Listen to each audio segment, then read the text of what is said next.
The mysterious power of silence. Did I just suck you in right there when I became quiet? Hey, this is Joe Simonds, Like Diamonds. This is the Joe Simonds Like Diamonds show. In this episode, we're going to talk all about the power of silence.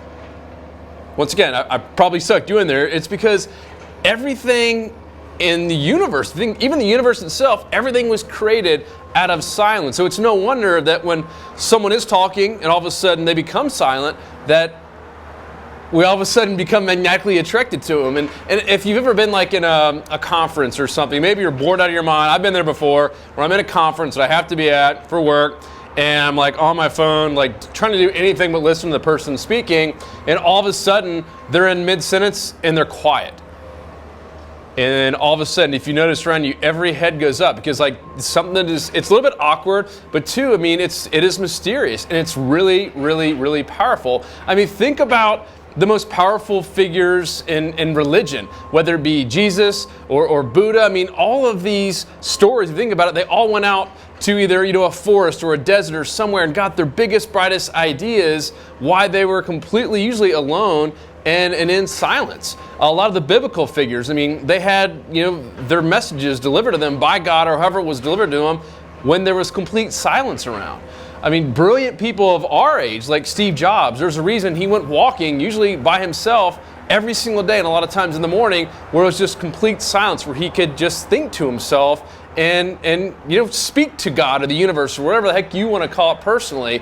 But all the magic happens in silence. I mean, everything around us, everything was created, started out of silence. Every word that I utter starts from silence, if you really take a step back and think about it.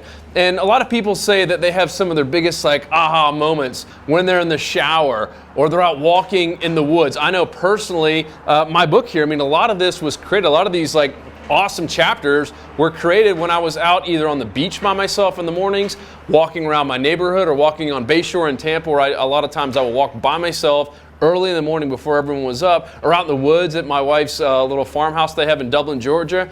I mean, some of the very best ideas came when I was by myself with just silence around me. And the sad part of it is so many of us don't have that much silent time in our lives. And here's the best way to think about this whole thing. It's input and output.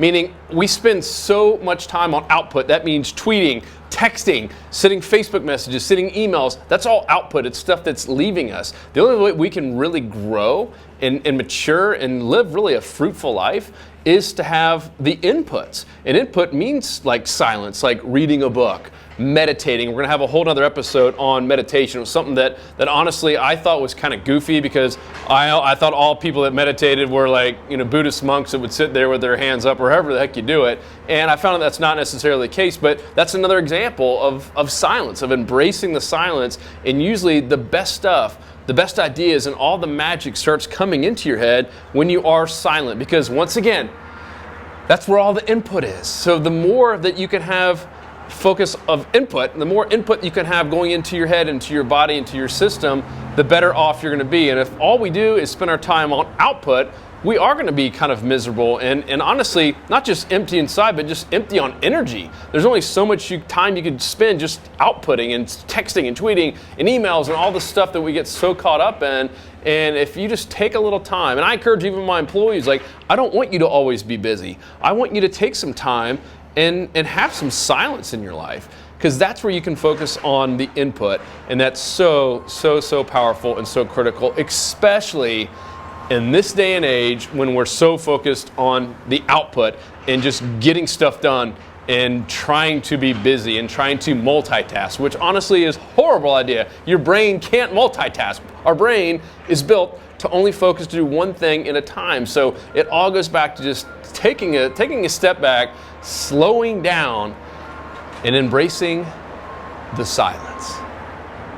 That's it for this episode, Joe Simonds Like Diamonds show. The big action item, if you didn't figure it out by now, is to embrace some silence. Wake up early one morning. Read my book here. There's really, all the chapters are powerful, but there's one chapter in here where I talk about a game-changing thing for my wife and I. It was called The Miracle Morning, where we woke up an extra hour early and just went outside for a little bit and prayed, meditated, or just walked around in complete silence, and you'll be shocked at one, how much better you feel and how much more input you're taking in right off the bat in the morning. But two, you'll see that a lot of your just best ideas for either your business life, your personal life, your relationships, marriage, etc., come out of the silence. So that's it.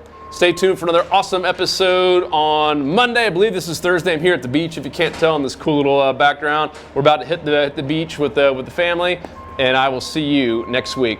Joe Simonds Like Diamonds, over and out. And if you haven't picked up a copy of Fishing for Happiness, it is still available on Amazon, and we're still getting some awesome reviews. Go get it while you can.